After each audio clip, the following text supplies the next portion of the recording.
Ano ka yun? Galit ka sa akin, Gus. Why you hungry? Kain na. Kain na. Kain na. Oh.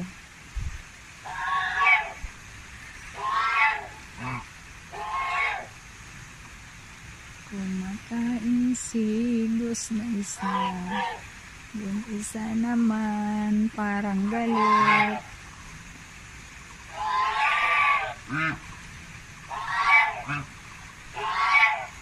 Ingay ka. Sarap ng kain ng kasama mo. Ikaw, ang ingay-ingay mo.